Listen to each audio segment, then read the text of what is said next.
Good evening. I'd like to call this January 2026 meeting to order. I want to thank you all for being here. It's good to see such a good crowd here tonight. We're going to call Miss Amelia Hall forward if she'll lead us in prayer and the pledge. Y'all bow your heads, please. Thank you, Lord, for bringing us here tonight and bringing us here safely, Lord, to this meeting. I ask that you help us, Lord, and help everybody on the board making decisions tonight, that you give them the wisdom they need, and that they would make decisions that, Lord, you want them to make, that it would benefit you and your kingdom. And I thank you for bringing all the football players here and for their accomplishments this season, Lord. We know it was all your will. And I ask that you help us in all that we do this week, Lord, that we would all make good decisions and that you take us home safely tonight. Amen. Amen. Let's stand and say the pledge, please. I pledge allegiance to the flag of the United States of America and to the republic for which it stands, one nation, under God, indivisible, with liberty and justice for all.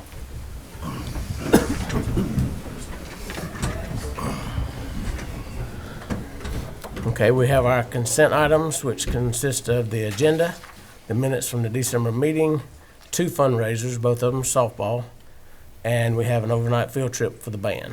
Do we have any questions about the consent item? If not, I'll entertain a motion to approve those. I'll make a motion we approve the. Motion by Mr. Madison to approve, second by Mr. Mongeru. All in favor? Thank you. We don't have public participation, so our next item is our Lincoln County High School football team. All right. On behalf of this board and myself, to the football team, thank you for the coaches, all of the hard work, dedication that you poured into this season, and the excitement that you brought back to our community. We can't thank you enough. We understand all of the late practices, the early morning practices, all the sacrifice, the weightlifting. Just know all of that doesn't go unnoticed, and we just thank you for that. It's been a long time since we've been to that dome, and again, I'm sure you saw it, all those people who came out from Lincoln to come and support you guys. And for us, we just want to say thank you. Coaches, fantastic job. You don't get the credit you deserve for all the hard work, the long hours that you put in. But on behalf of the school system, we truly appreciate all that you have done this season for us. So at this time, I think Coach Humskis and Coach Martin has a presentation for us.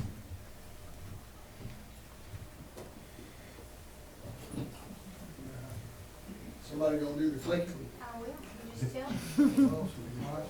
Guys, Dr. Gumby asked us to put the folks up that made all region and also all state. First team all state, first team all region. Those are incredible accomplishments.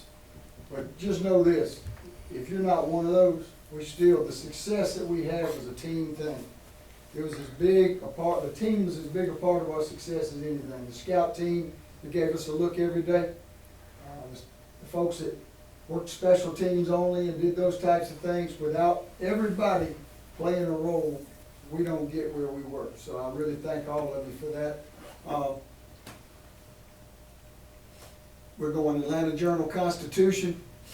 Of course, you see the name at the top. All right, but guys, and I'll tell you this, you don't win Coach of the Year. You don't win Coach of the Year without incredible players, without incredible assistant coaches.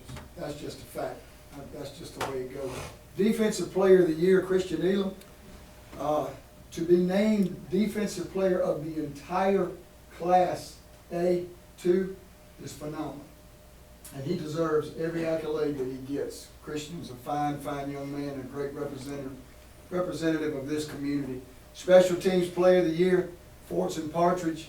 And as I said earlier, back in the back, if we're gonna miss a lot from this season, we'll miss a lot from this team. But our defense getting to start on our opponent's 20 every time we kicked off is huge. Because if they get a couple of first downs, they're still going to punt. They're on this side of the 50. If you let them run it out to the 40, a couple of first downs changes the game, changes their plan. So Fortson's going to be missed greatly, and to be acknowledged as the Special Teams Player of the Year is phenomenal. First team All-State. Coach, hold for 1 second. We're going to go through there, have a picture of each one as we talk. I'm sorry. Go ahead. So then you can talk about each one. Congratulations, Coach. Thank you. Christian Elam, Fortson, we've talked about. All right now. Mackay, first team offense as an athlete. And that just lets folks know that they see him for who he really is. He can do it all. He plays well on defense, he's on special teams, he was on quarterback. He was a 3-year starter for us at quarterback. His stats aren't gonna wow you when it comes to quarterback, but he was a great leader for us. We wouldn't have made it to the championship without Mackay. The next one, Kelby Glaze, and Kelby's not here. Mackay's playing basketball tonight, but Kelby is already in his dorm room at Tennessee Chattanooga representing our community. He's already enrolled there. I've talked to him a couple of times through text, but Kelby had a phenomenal year. I mean, he really did. Kelby had an incredible state championship, 240 yards rushing in one day, and just put us on his back in the second half and really ran that ball well. But offensive line guys, know this, it doesn't happen without y'all. It doesn't happen without y'all. And we had a great offensive line this year that opened a lot of holes for a lot of backs. You don't rush for over 4,000 yards as a team without having a great offensive line. All region, Mackay was chosen, go ahead, I think you have a slide. Mackay's chosen player of the year. That means that he was nominated and voted on by the region coaches to be the best player in our entire region. And I'll tell you guys, I've been here 6 years. We've been lucky to get 1 or 2, but we swept every leadership position within the region. Every position was a Lincoln County player. Mackay was player of the year. The next one, Kelby Glaze was offensive player of the year. And we talked about him. The next one, Christian Elam, was defensive player of the year. And of course, he was all-state defensive player of the year as well. Jonathan Norman was athlete of the year, which is a category we create in our region simply because we want to make sure we cover as many of these kids as we can, but we all know what kind of phenomenal athlete John is. Jonathan plays on both sides of the ball and never comes off the field. He's special teams as well. And Fortson was special teams player of the year, and y'all have witnessed what a difference maker he was, and had the longest field goal in Mercedes-Benz college, high school, pro. He had the longest field goal, and I think somebody beat it there in the last game of the year, if I'm not mistaken. I think somebody, no, didn't happen. But that says all that you need to know right there for Fortson and his ability. Then first team all-region players. Christian Hopkins was first team all-region at tight end. Had a great year for us and helped us on defense as well. Walter Keene was first team all-region as offensive tackle. Spencer Stewart was first team all-region at center, and Spencer was our motor guy up front. He's the guy that was the cheerleader. He'd get folks going. He was a great, consistent leader for our offensive line. He was always vocal. He didn't worry about, he wasn't worried about being popular. He just wanted us to be good. Aiden Jones, first team, and he's just a sophomore, folks. He's first team all-region as a linebacker, and he's also a phenomenal running back. And this next year, we have a lot of folks that want to get carries because we've got a lot of talent. He's fixing to get a lot more carries than what he's been getting, just because Kelby's moving on and he's moving up. But phenomenal football player, great athlete. Walker Thornton was first team all-region as a defensive back. And let me tell you, they had this kid going to Georgia in the dome, or I keep calling it the dome, Mercedes-Benz Stadium. And he caught 1 touchdown pass, but the week before he had 5 touchdowns. And I thought our secondary, I won't say shut him down, but we certainly curtailed his output offensively. He knew he was being covered. Walker did a super job on him. Jeremiah Johnson's first team all-region defensive line. And guys, I'm going to tell you, if you watch football just to watch the game and you watch people and you can't enjoy watching the game, Jeremiah Johnson plays so hard. I've not been around anybody, not many. We had our defensive line, all 3 of them played incredibly hard this year, but Jeremiah Johnson's motor just runs. And you don't teach that. You don't coach that. I mean, we try to encourage that, but that has to come from inside. So he's really a special young man in his motor. Jacoby Moss, first team All-Region at linebacker. You can see in that picture, he's not going to be the biggest guy on the field, but he's got one of the biggest hearts, and he plays very hard. The key to Jacoby and his success is he takes coaching very well, and he does exactly what Coach Burns tells him to do 95% of the time. Jeremiah Wynn had his best year.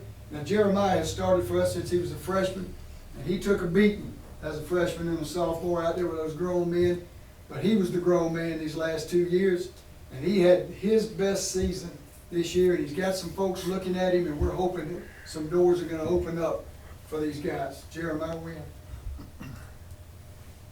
Second team players, Josiah Zellers. He was second team offensive tackle. He had my vote to be first team because I think he's that kind of guy.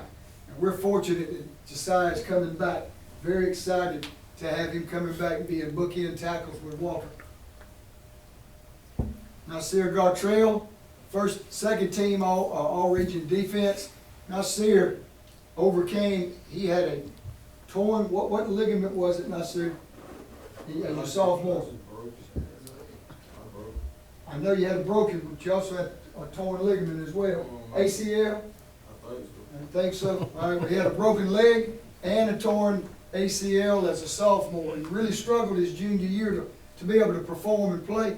Had a phenomenal senior year. Helped us at fullback and played defensive end for us. Charles Jean Charles, there's not another one that plays any harder than him, and he's like Jacoby. If you see him in street clothes, you think, how in the world does he get on the field? But he gets on the field because of his heart and his effort and his character. Thomas McQuarter, special teams, long snapper for us, huge for us. And I'll tell you, he got injured in the Mercedes-Benz. He hurt his ACL, I believe, and just had to limp through and had to go out and snap, and it affected us on the last snap. But he hung in there and went in there and played and did a super job. But without him, we're not punting, we're not kicking field goals, we're not doing anything well without that snap. And player of the year, Makai Wade. I don't remember what service that came from, but he was Class A, Division II Player of the Year. And that covers it.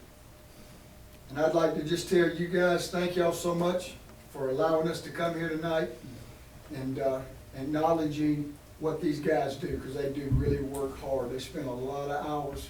This season started in January. These guys came back into school this past Monday week, and we went to work on Wednesday in the weight room already.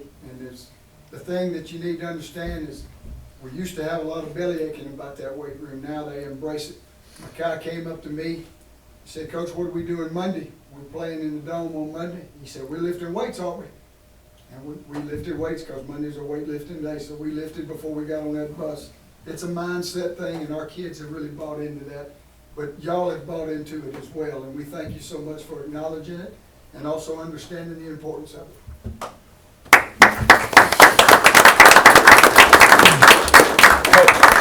Coach, I'd like to say on behalf of the board, we thank y'all for the excitement we see back in the athletic department across the board in all the sports. We see a lot of excitement there, and we're happy about that. Also, the character that we see in the coaches and the players. You're not just raising guys to play football. You're raising them to be better men and better dads, and we appreciate what you're doing with the athletic program, and we want to thank you for that. Thank you. That's because of a lot of hard work by a lot of people. But I will say this, guys, in 2019, we had two programs that went to the state playoffs, boys basketball and football. Last year in 2024, the last school year, every program we had, every program went to the state playoffs, and many excelled and went deep. Soccer team went to third round. So boys and girls, our girls are winning the region championship in track, never had done that before. And that weight room is a big part of that. And our boys and girls are in there. So thank y'all so much. And guys, we're going to quietly go. But I want to tell you, we're headed to the courthouse. All right, we all know where that is. So let's get over there quietly and safely, okay? Thank y'all so much. Thank you. Thank you.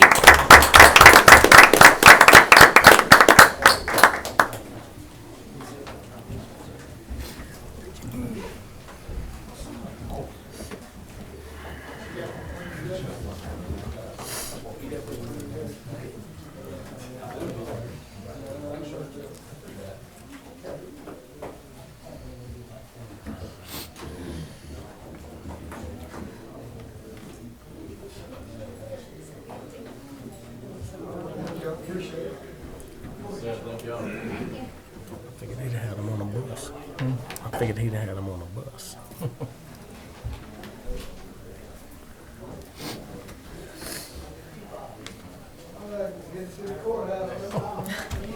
Tell them again. You forget that they're still Yes. children. Straight over.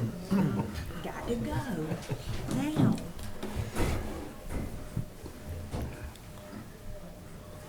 All right, the next item is to elect the vice chairman of the board. Right. Annually, each year, annual, same thing. Each year, we have to elect a vice chair in case the chair is not able to perform his duties at a meeting or whatever's needed. So at this time, we'll entertain nominations and then a vote and approval for our vice chair of the board. Our existing vice chair is Mr. Madison. So does anybody have a thought?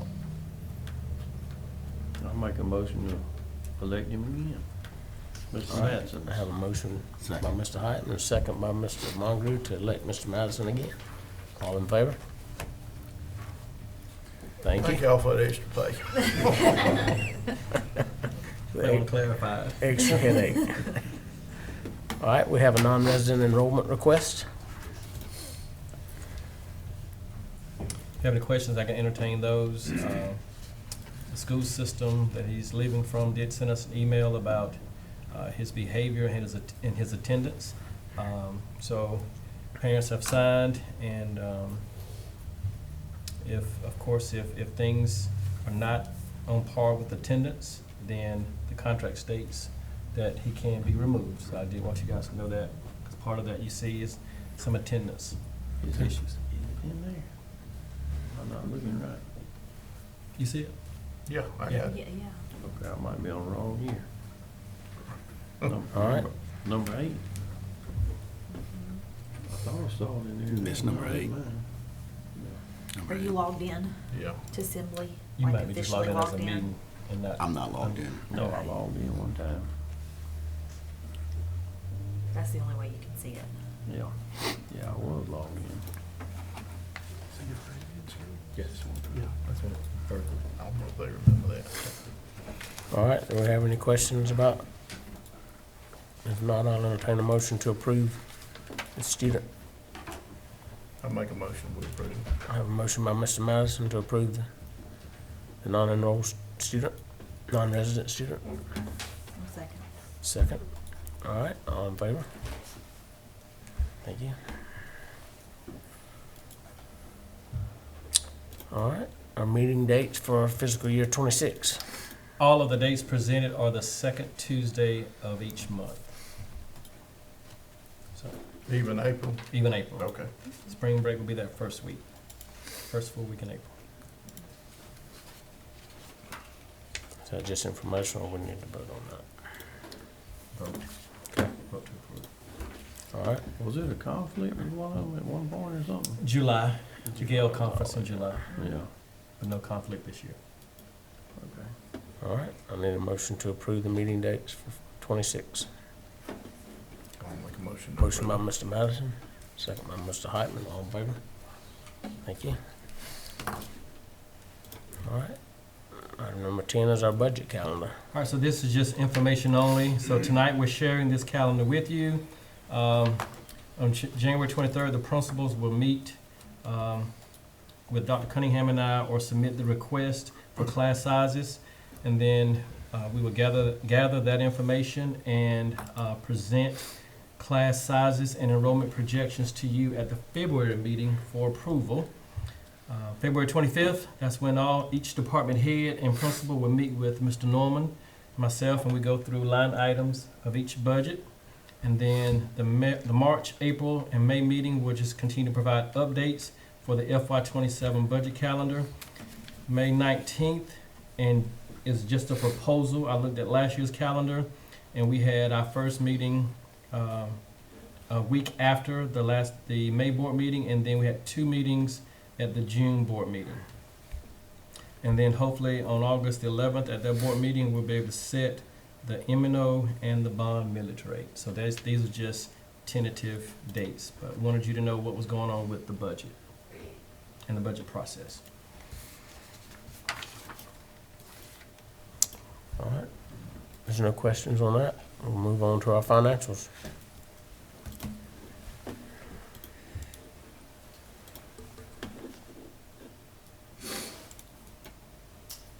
Good evening and Happy New Year. Tonight's financials are still November of '25. Just a timing deal, but I will throw some updates that from today to help you a little bit.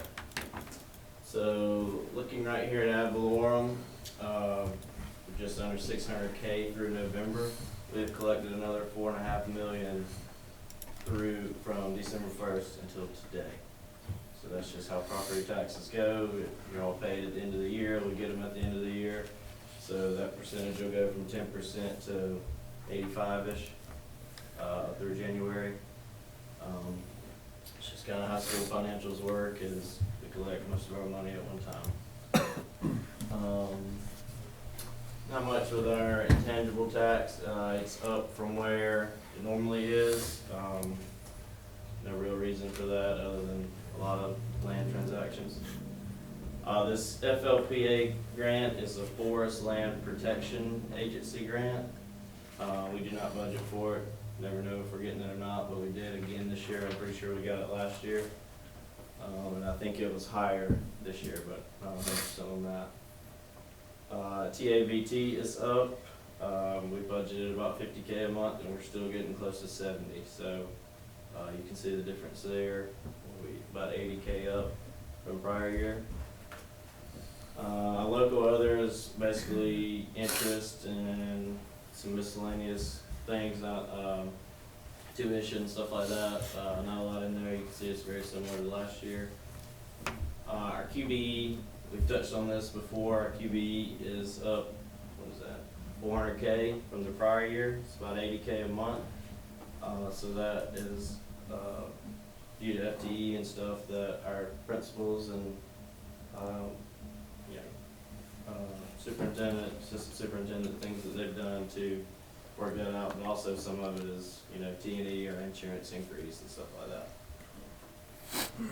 that. State grants, these are all of our local state grants, such as like CTAE grants and stuff. We're caught up through November, and I think we're caught up in December as well, but you'll see that next month. So nothing really there. Medicaid, the big difference here is we received an annual kind of reimbursement deal that they do. They do an annual review every year. We have not received that yet for this year. It's the only difference there from current to prior year. Impact aid, I mentioned last month that we received it. You can now see it on the financials. There's also some flow control in there that was, I think it was about 15K, and impact aid was like right at 245. So our flow control was double last year basically. All in all, revenues are up 700K. Most of that is QBE and impact aid. Instruction, I touched on a few big ones. General admin remains high. It's because we pay a lot of stuff early, the workers' comp, some of our property and casualty insurance. Our support services, our accounting department is high as well. It's because of our YAS payment that comes out at the beginning of the year. I think we pay it early July, so it hits all year instead of being split out. Keep touching on maintenance just to keep everybody informed on what we're spending. Security monthly. And I left the tennis courts and the pond clearing up to show some of the maintenance things we have done.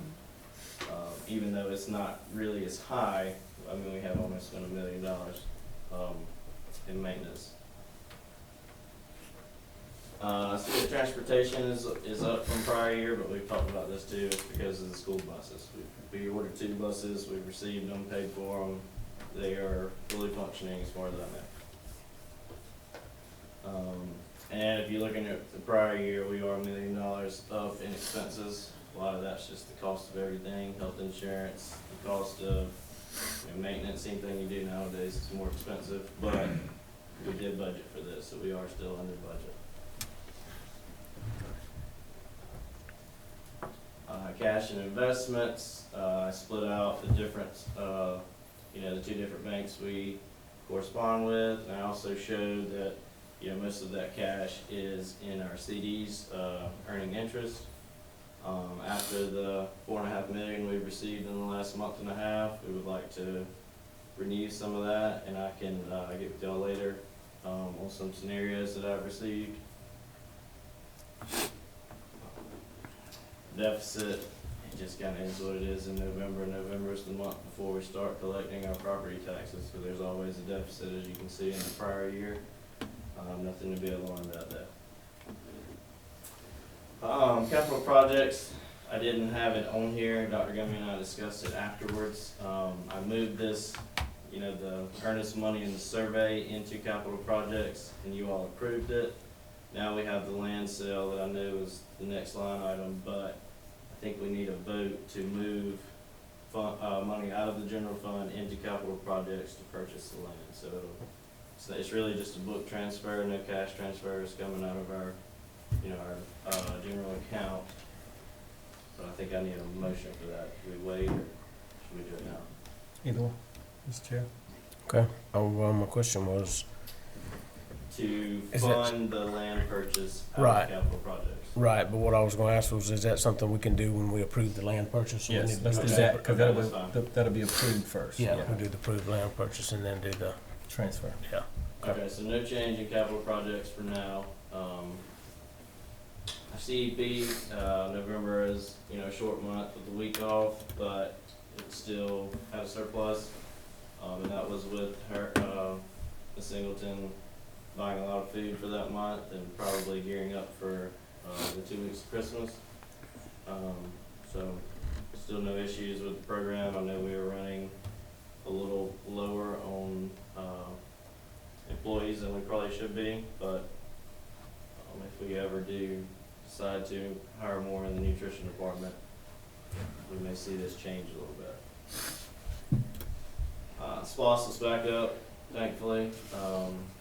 We don't get any rhyme or reason as to how it moves, but you can see the 108K, and it has our averages at the bottom, back in line with where they have been the last 6, 8, 10 months. There's the old one. Not much here, the 108K I just showed is included along with the interest. The prior year is higher, we've mentioned before, because we paid the interest payments on October 1st out of SPOS instead of the bond account. You'll see that here on the bond. We collected almost 115,000 in December, but we haven't made any payments out of the bond account, so the bond account is a lot higher than the prior year, just vice versa on where it's paid. So our available, I talked to Tom Owens, who did our presentation today. He did our presentation a couple months ago over bonds and all that stuff.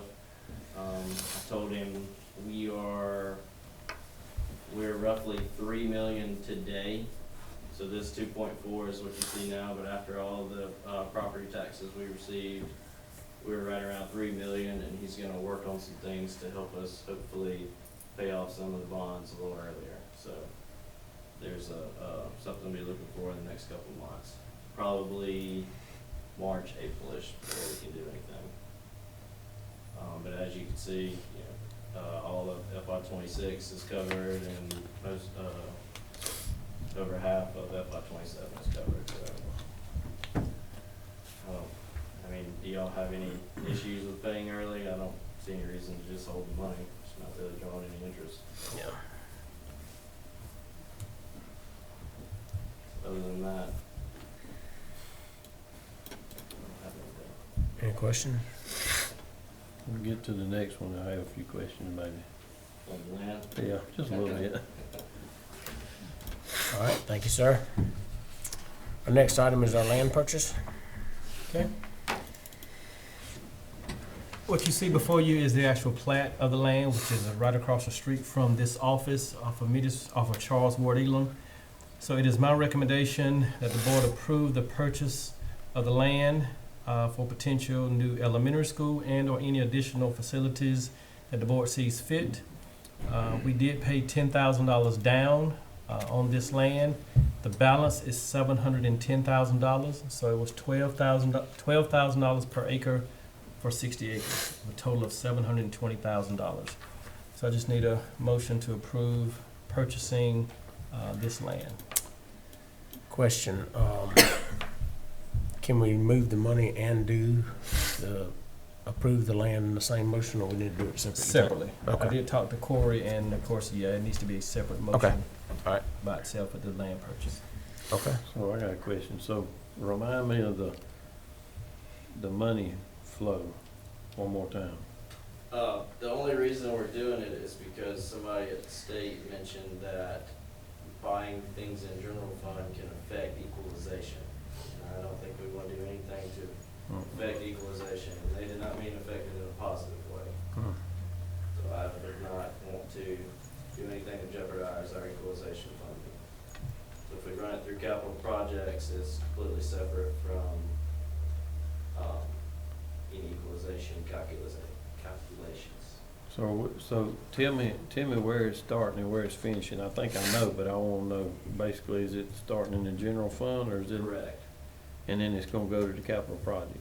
correct, so it'll transfer into capital projects and buy the land, and it will sit in that fund. Right. Fund 309 instead of Fund 100. And the bond collections are gonna go towards paying that back. Is that correct? Splosh.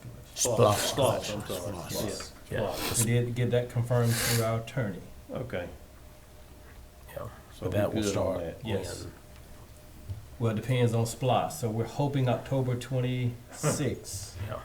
depending on if we, spend This- all the money out of the old SPLOST. This year, yeah. Old SPLOST, yes. Okay.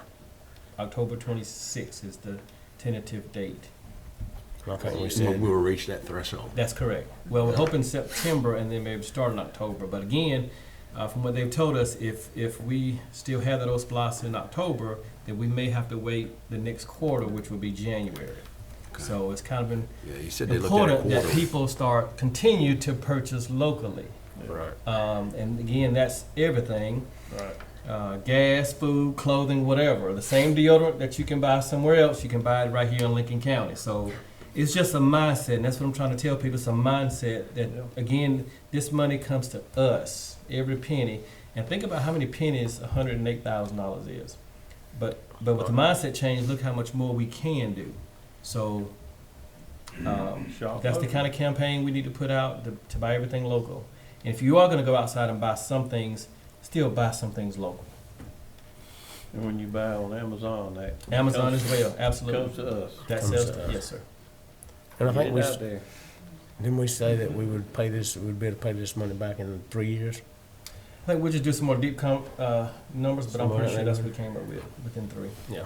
Paying it back to ourselves, basically. We got the money. But just looking at the history of SPLOST, I mean, it's growing from 5-10 years ago, so we can only imagine the What next it's gonna couple of years, what it's gonna be like, so maybe sooner. Yeah. Okay. Any other questions on the approval of the land purchase? If not, I'll entertain a motion. Make a motion, we proceed with the land purchase. I have a motion by Mr. Monroe, second by Mr. Madison. All in favor? Thank you. All right.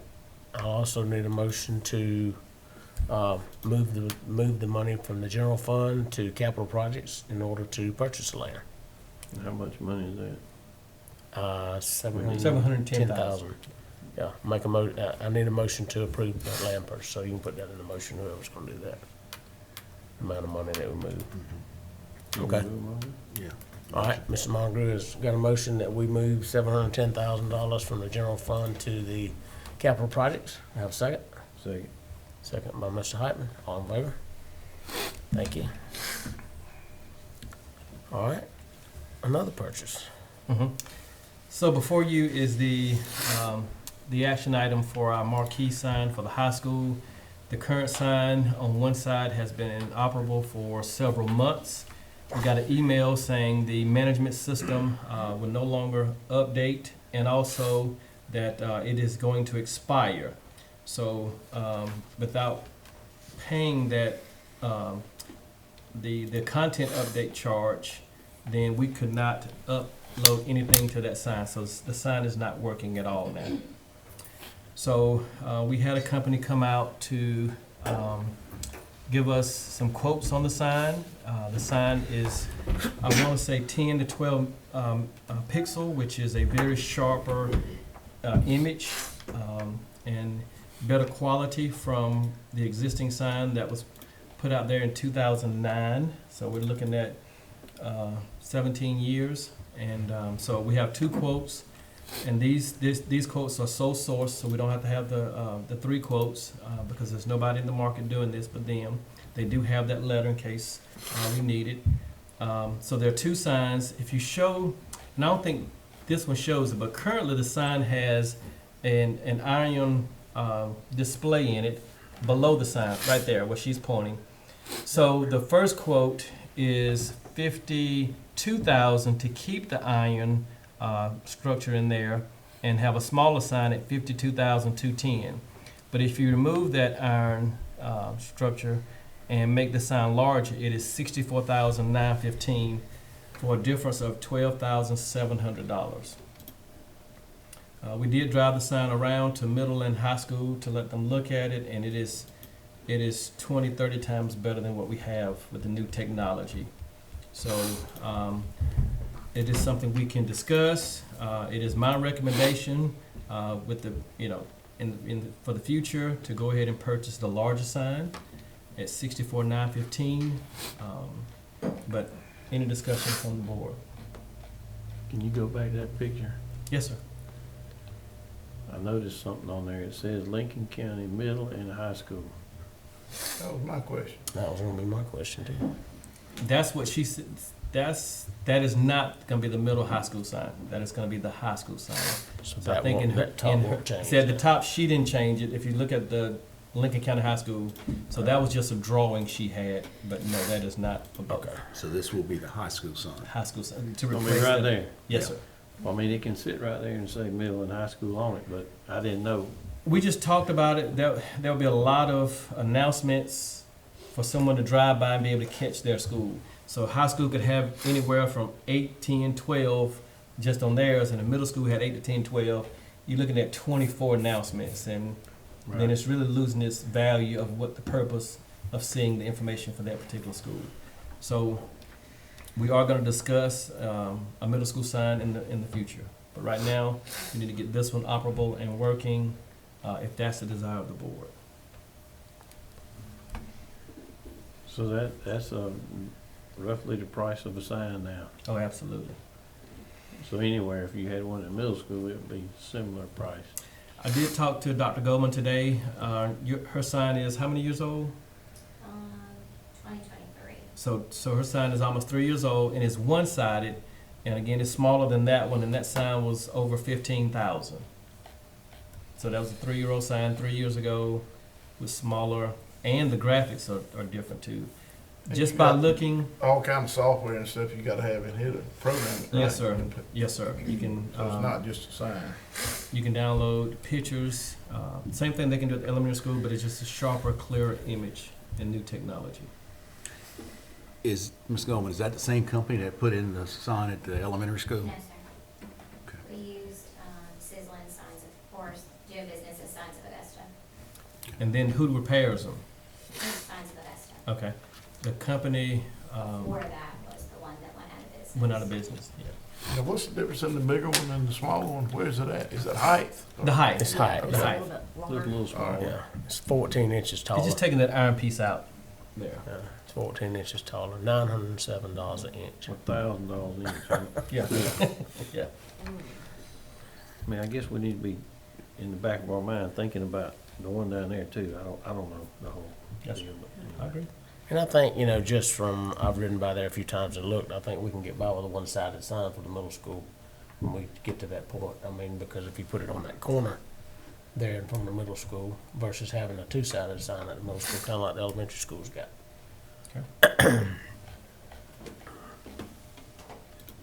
But you're recommending the big sign. That's my recommendation. For the length of, I'm hoping this is gonna last another 10 to 15 years. When was this one, 2009? Yes, the school was built in 2009. Already, it opened in 2009. 10. It's been around a while, So 16 years. 16 years. Yeah, if we could get 16 years out of it. I think it's- It's not that much a year. I make a motion to approve your recommendation. Second. All right, I have a motion by Mr. Heitman, second by Mr. Madison to approve the $64,000 sign. All in favor? Thank you. Y'all program it every morning now. I'm gonna come by here and see the message. Put your picture on. There you go. Don't Yeah, do that. Put you in spectator. You don't wanna break it. All right, our next item is our CCRPI data presentation. The moment you've all been waiting for. Yeah. Riveting. But I bring good news. So I'm going to present the CCRPI as well as the next two agenda items. So I'm going to move through it pretty quickly for you. Okay. You want somebody to click for you? Let me see if this one will work. Turn it on. I can't see. Perfect. Awesome. All right, so the CCRPI stands for the College and Career Readiness Performance Index. And basically, it's just a tool that's put out every year by the state of Georgia that just measures how well schools, how well districts are in basically teaching the students. Are they preparing them for the next level? And really, just to kind of give you a rough idea, it's basically a report card for schools. Okay. All right, so the overview. So what it covers, there are 5 pillars that it measures. The first one's content mastery. And so basically it's just asking, are we preparing our students? And then it's measured by how they do on the Georgia milestones. So how are our students scoring on the EOCs? How are they scoring on the EOGs? The next pillar is progress. And so this looks at how much our students are growing from when they take the test in 1 year to the next year. So it's asking you, are we moving them forward? Closing the gaps. This one is related to student subgroups. So it breaks down the district subgroups into racial groups as well as economically disadvantaged as well as students with disabilities. This is a very volatile and fluctuating category. You're going to see that in the measurements in just a second. It changes very drastically. And the reasoning why is because it's an all or nothing category. Either you get it or you don't get it. And I'll explain a little bit more with that one. Readiness is just wanting to know, are they prepared beyond high school for post-secondary? What is their literacy level? Are they able to read at grade level standards? Are they attending school? What is their participation in arts and career pathways, work-based learning, dual enrollment? And then the 5th pillar, which is only applicable to the high school, is the grad rate. Are our kids graduating in 4 or 5 years? All of this that we're getting ready to go over is for last school year. So it's for the 2025 school year. All right, the calculation for it. I just went over all 5 of those pillars. They are weighted differently. For all 3 schools, content mastery is 30%. So whatever a school scores on content mastery, you multiply it by 30%, and then you're adding it with the other categories to get an overall score. Progress is 35 at the elementary and middle, whereas it's 30 at the high school. Closing the gaps, again, because it's so volatile, it's the lowest weighted one. It's 15% at the elementary and middle, 10 at the high. Readiness is 20 at the elementary and middle, 15 at the high school, and then the grad rate is 15% at the high school. So again, all of this contributes to an overall CCRPI score.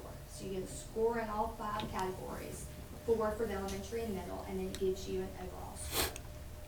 So what are the scores? So really, the 3-year trend here is very encouraging. If you look at all 3 of our schools, we increased from last year or the year before, from 2024. Most notably, with the most massive gain is the middle school. They almost increased 10 full points. So that is something that they should be commended for, definitely. And then the elementary and the high school, this is the highest that they've seen in the past 3 years. So this is just very encouraging.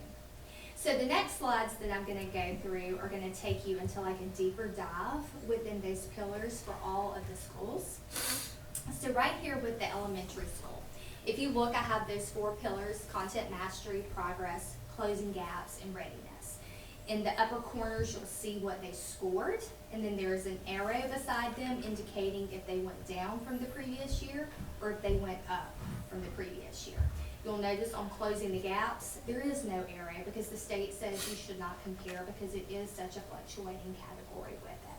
I do want to highlight the headline for it is progress. At the elementary school, 94.5% of their students are growing, which is something that our teachers and administration definitely need to be commended for. Most notably, if you'll look at mathematics, they almost have a perfect growth with math, which is awesome. And then beyond the core, 100% of their students are participating in fine arts. They're going to the PE, they're getting character lessons. So these are things that make a well-rounded child. I have circled in red an area of concern, not concern, but an area of challenge for us that we're definitely addressing, and that is the readiness at grade level reading. If you do remember back in September when I went over the Georgia milestones, ELA is a challenge for us across the district, and so you're going to see that in the next few slides too. At the middle school, if you'll look at the middle school, they definitely need to be commended for their progress. 0.4%. So they are definitely growing their kids. If you look, they have a 100% growth rate, which means that they are definitely outpacing the state of Georgia. So this is tremendous. And so we're very proud of them. If you look at math, they have the highest content mastery score, 86.9. So that's very good. The area of concern, as we said earlier, is definitely that on or at grade level reading, which is 72, which is, you know, it is definitely a higher number, but we want to see it grow in the coming years. At the high school, the grad rate is definitely something that continues to be an area of significance for us. We had 91.8% of our students that were graduating either 4 or 5 years last year. This is above the state average, which is 87.2. So we're very pleased that we are above that, and they should be very proud of it. Also, if you look at algebra, they had 80% for content mastery, so that's another area of pride. The American Lit and then the reading, they are definitely circled because they are lower levels, which we definitely have seen that trend in the previous slides with elementary and middle. Closing the gap is 32.4. That is low, and this is where you are seeing the volatility of the category. Last year, they had 100%. This year, they have 32.4. And the reasoning is because every subgroup is a pass or fail. So if the target for a subgroup is 70% and they score 69.4, they're not going to get the points for it, even if they come that close to it. And then also, a lot of our subgroups are really small, especially students with disability. So if you have 2 or 3 students within that subgroup that are scoring pretty poorly, then that's going to definitely contribute to us not meeting the target. So just to give you a history of it, we've seen fluctuations not just at the high school, but also at the middle and the elementary within this category. Now, this is a comparison of us to the state of Georgia for the 4 main pillars. If you look at content mastery, the middle and the high school are definitely achieving higher than the state. The elementary school is only 0.4 of a point below, so you know there's still a lot to be proud of there. The progress, if you look at elementary and middle, at how much they are outpacing the state. This is basically saying that our students are growing that much faster than the rest of the state of Georgia. And so we're pleased with that. We do have a challenge at the high school because it is lower, but that is something that we'll talk about how we're going to work on it. Closing the gaps, we're below in all those categories. And then at the middle school, the readiness is higher than the state. So overall, this is a mixed bag. We are pleased, but there are areas of strength. And that's our progress at the middle and the elementary schools. We are definitely outpacing the state. The middle school definitely needs to be proud of their perfect progress score, which is 100%. So we're very pleased with that. We have strong graduation outcomes. The high school, that is tremendous for us to have that high of a grad rate. And then overall, all 3 of our schools grew from last year, and they've hit the highest that they have in the past 3 years. So we're pleased with that. Areas for improvement, Of course, the closing the gaps, and I've talked to you about reasons why it is lower, but it doesn't mean that we're not gonna focus on it. So really, when you look at closing the gaps, a lot of it's, we can attribute it to those lower scores in American Lit, ELA, and the reading. So that is something that is a push across the district. So we are definitely doing a lot of professional learning with it. It's being targeted at each school. We are having professional learnings. Just today we were talking about it at elementary school. So we're gonna see growth next year. We're gonna speak that into existence, Ms. Daniel, right? And then progress, it is below the state at the high school, so that is another area that we're gonna work at. And that's really with more challenging our students. Content mastery, I just spoke on that one, on the things that we're gonna do, as well as the teaching readiness. So those are our areas for improvement.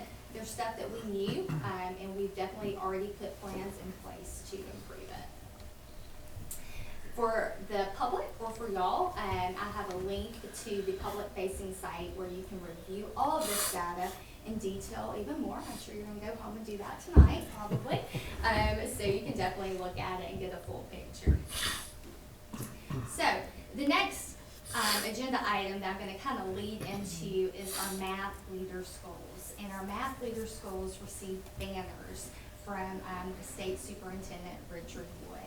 And what I have up here on the right are our pictures from last year. And Gabby received notice maybe a month ago that we are also going to receive the banners yet again at the middle and the high school for their growth within mathematics. And I highlighted this for you as we went through the CCRPI. So really, they're moving their kids in the area of math, and that's being recognized across the state. Last year, I believe he came in the spring. I don't think we know when he's gonna come, but you'll definitely be invited when he does come. And he'll give us another banner that those schools can hang up, so they'll each have two. So congratulations to those. And then the one thing that I'm really proud of is that all three of our schools have been designated as Georgia MTSS Distinguished Schools. This is a really big honor because you don't find too many systems where all of the schools receive this level of distinction. There are three categories. You can be emerging, operational, or distinguished. And this year, all three of our schools are distinguished. And Georgia MTSS is multi-tiers systems of support. It really is speaking to how we are supporting our kids academically, how we're supporting them emotionally, how we're supporting them behaviorally. And of course, the nuts and bolts of it, we did reduce discipline, we did lower suspension rates, and that leads to more time in class so students can improve academically. But this also comes from our positive school climate and what our teachers do to build those relationships. I know Mr. Cox was speaking to the football team about what the coaches do for those players. And the same can be applied to our teachers and our staff, our counselors, our administrators. They know these kids, they build relationships with them. And so this is where the fruits of their labor show with this. So although we just went through the CCRPI, which is giving a number to humans, you really can't quantify humans, but this really speaks to something that I think all three of our schools are, definitely earned. So at this time, we're going to come up and present you with your certificate for it. So, Dr. Gumby? Mr. Cox. Right. This is also a big deal, guys, because we just transitioned, in the past 2 years to be totally MTSS, just RTI and PIS. So it speaks volumes to Dr. Cunningham and the principals of that transition. All right, so. Yes. Do you want to present it to them? All right. Yes. A little bonus with it too. Got a cough drop. I'm not used to this. No. Yeah. Okay, all right, I'm gonna do this one.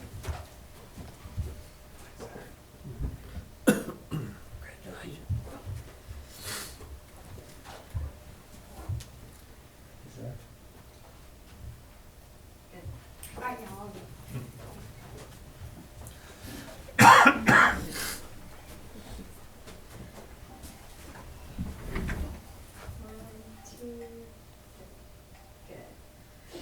Thank y'all.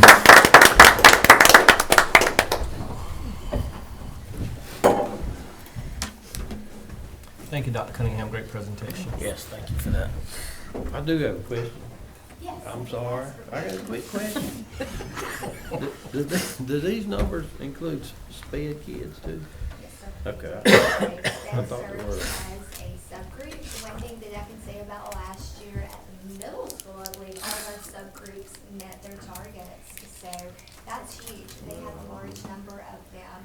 And I know Dr. Stein's working very hard this year with co-teaching, where there's more collaboration among the classroom teacher as well as the co-teachers. So she's definitely got this on her radar to help increase with that. So. Okay, good. And just so you know, with the reading, that's gonna push across the state, in all of Georgia, and they're targeted to our students with disabilities, because, you know, of course, we might have some students with dyslexia, and we know they have reading problems, we know they're gonna struggle, but then, you know, we also have a lot of students that might not be their area of concern, and they should be performing higher, right? Right. So across the state, they've really started rolling out some stuff to better support our students with disabilities along with gen ed students. Good. Yeah, that's good. Thank you very much. All right, we have policy for review.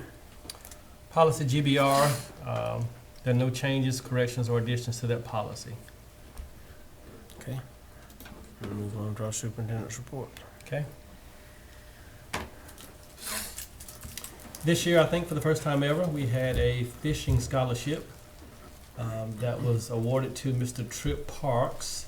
He is going to Erskine College, and we're grateful and thankful that Erskine actually came to this event and actually was there in person with Trip as he signed his scholarship. So congratulations, Trip Parks. And then you've already heard from Coach Humskis. Kelby Glaze is already at the University of Tennessee Chattanooga, already settled in his dorm. I went to their webpage, and that is his picture. Kelby is the first person listed on the signing page. So again, we're happy for him and his new endeavors at Tennessee Chattanooga. Those pictures I put up there mean a lot, because you see at first him and the coaches, him and the players, and then him and his family. And that's what we're trying to hit home here in Lincoln County and put emphasis on, that it takes a village. And we are definitely part of that village when it comes to our students. So congratulations, Mr. Kelby Glaze. Last thing, I want to show you our new website that we are working on. Well, not the last thing, but item C. This is our old, and I just showed the middle school. This is what the middle school website looks like right now, okay?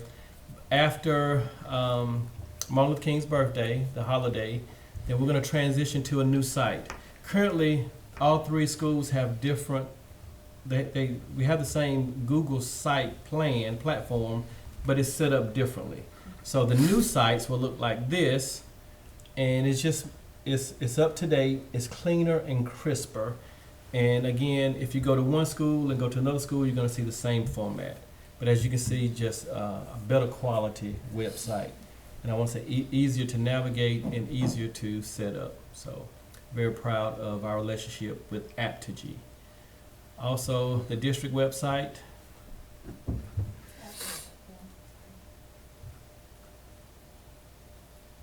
So just want, and again, when you look at branding, anybody who wants to come to Lincoln County, the first place they're going to go to is our website. And we want to make sure we have up-to-date information and a clean, good website. So, Very good. yes.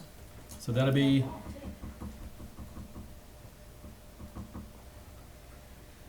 yes. So, and this will be active the Tuesday after Martin Luther King's holiday. All right, some other good news, and again, just a great night. We're able to showcase our students. We're able to showcase our administrators for the hard work with CCRPI, and our teachers. Dr. Goldman just received this today from RESA, highlighting our elementary teachers. So I think it's 16 counties in our RESA, and they spotlighted Lincoln County elementary teachers for this great work this month. So Dr. Goldman, if you would. So Dr. Cunningham and Dr. Stein alluded that the state is putting an emphasis on literacy, early literacy and reading. That you can see that on the CCRPI also been some push from special education, but there's been some legislation to improve reading outcomes for all students, but a focus on early elementary. And this legislation did come with some funding, so that is always good. The board has been so gracious to continue the employment of Miss Megan Goolsby and Miss Amanda Hill as our intervention specialists. And we've really taken them to provide intervention services, which means they're actually teaching small groups. We did that, but the exchange was we don't have any instructional coaches. An instructional coach is someone who supports teachers in learning new standards or learning new methods, and then sitting alongside them in the classroom and observing and providing feedback, doing coaching cycles. So last year, we, with our great relationship with CSRA RESA, we were made aware of 2 different opportunities that came with coaches. So 2nd and 3rd grade teachers and 2nd and 3rd grade special ed teachers are participating in a program called Growing Readers that comes with a coach from RESA. She comes, if not every week, every other week, one day. She also provides professional learning at RESA 2 days in October and 2 days in February. She comes bearing books and book carts, and all the teachers love seeing her because she's always bringing them goodies, and we didn't have to pay for them.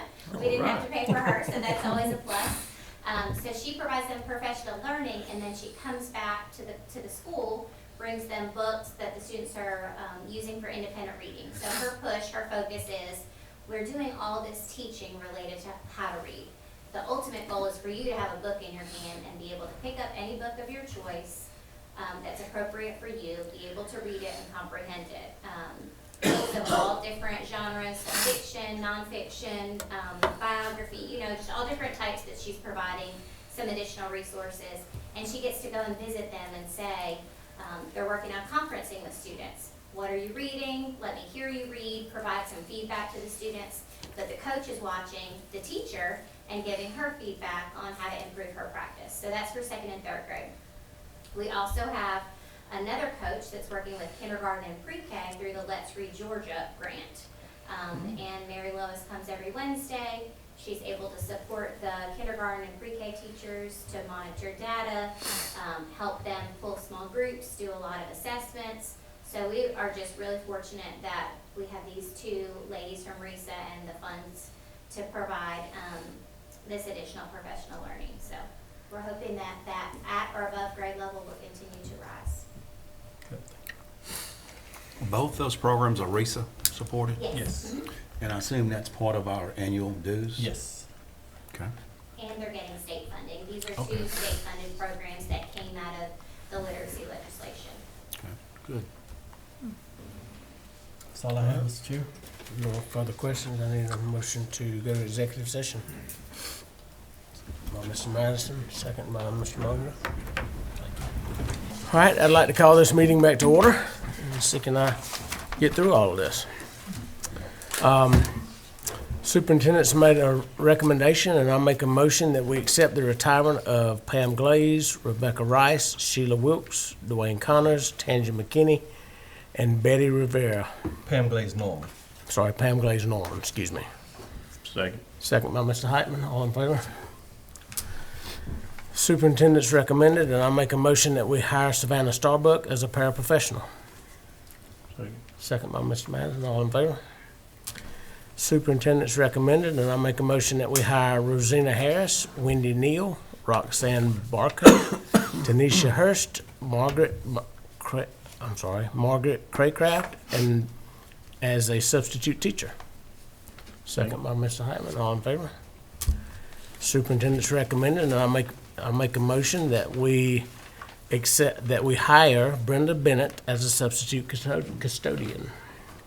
Second by Mr. Heitman, all in favor? Resignation. Resignation. Oh, I'm sorry.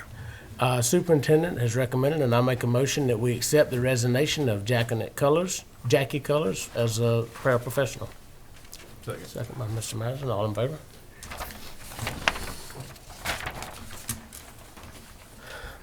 Let's see, we're moving down here. The superintendent is recommended, and I'll make a motion that we approve Dr. Benton Cunningham as assistant superintendent. Second by Mr. Heitman, all in favor? Superintendent has recommended, and I make a motion that we approve Dr. Cassidy Stein as the Special Services Assessment Director. Second. Second by Mr. Madison, all in favor? The superintendent has recommended, and I make a motion that we approve Amy Kuhar as the school psychologist. Second by Mr. Madison, all in favor? Superintendent's recommended, and I make a motion that we approve Stephanie Goldman as the elementary school principal. Second by Mr. Heitman, all in favor? Superintendent's recommended, and I make a motion that we approve Daniel Tankersley as the middle school principal. Second, Mr. Heitman, all in favor? Superintendent's recommended, and I make a motion that we approve Katie Hayslip as the assistant principal at the middle school. Second by Mr. Madison, all in favor? Superintendent's recommended, and I make a motion that we promote Stephanie Jordan to the principal of the high school. Second by Mr. Heitman, all in favor? And the superintendent's recommended, and I make a motion that we transfer Mr. Jeremiah Johnson to the assistant principal at the high school. Second by Mr. Madison, all in favor? And I think that is it. I need a motion to adjourn. Mr. Heitman. Thank you all very much.